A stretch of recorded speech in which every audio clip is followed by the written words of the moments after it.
This is the day that the Lord has made. Let us rejoice and be glad, and live today. Trust and love are two actions that seem to go hand in hand. Last week our story revolved around God calling Moses to do a seemingly impossible task, to confront Pharaoh and demand that he free the Israelites from their slavery. The problem is that initially Moses finds himself to be inadequate for the job, whining to God and discounting himself with an array of excuses. But God has other thoughts on the matter. For nothing is impossible when God is at work. All Moses needs is a little faith in God, for God has faith and confidence in Moses to see this plan through to the end. You just need to trust. Trust in the process. Trust in God. Spoiler alert. Moses accepts the calling. He confronts Pharaoh on 10 separate occasions, and finally, the people are freed. They run as fast as they can to the Red Sea in case Pharaoh changes his mind.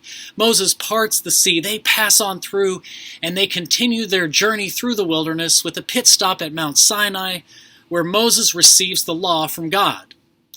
The people continue their journey to the Promised Land, a trip that takes 40 long years. As my wife might say, of course it took them 40 years. A man was leading the caravan.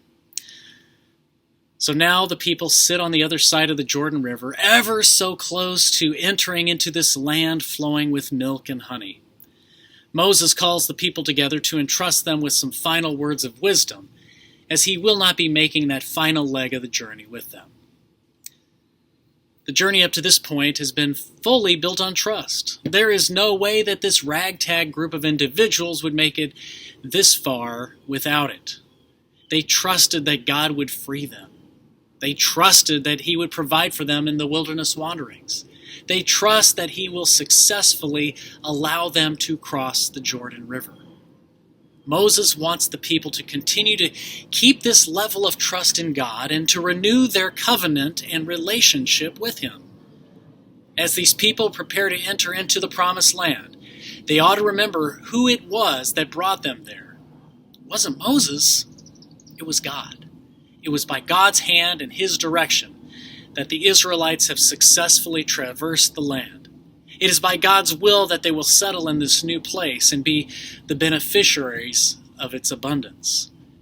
It is imperative that the people stay the course and not just trust in God, but to fully be brought into relationship with him by loving him.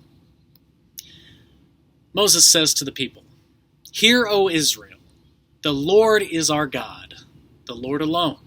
You shall love the Lord your God with all your heart, with all your soul, and with all your might. Keep these words that I am commanding you today in your heart. Recite them to your children and talk about them when you are at home or when you are away, when you lie down or when you rise." Now, what I like about this encouraging command is that it isn't just meant for the people in this particular time and space. It isn't just meant for them as a way to say thank you for a journey well traveled. It isn't just meant for them in that situation right there and then. Moses' words are meant to be lived each and every day, and not just by the adults of that generation, but by their children, by their children's children, and by all of their descendants throughout the years, even including us. Yes, we too are addressed by these words of Moses. The God of Abraham, the God of Isaac, the God of Jacob is our God, and he wants to be in a relationship with us. He wants us to depend on him, to lean on him when times are both good and bad. Love the Lord with all your heart, soul, and might. Recognize that he is the reason for your successes, and that he is the one who pulls you through all those bad decisions and operator error failures that you encounter. It's easy to turn to the Lord when the going gets tough, to turn to him and to prayer as we lose control of a situation and we are desperate to reverse our condition. We've all been there before, whether it was a health scare, financial crisis, employment hiccup, or death of a loved one.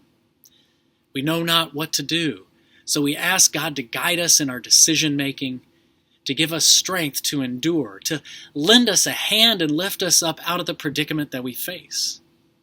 But what about when times are going swell?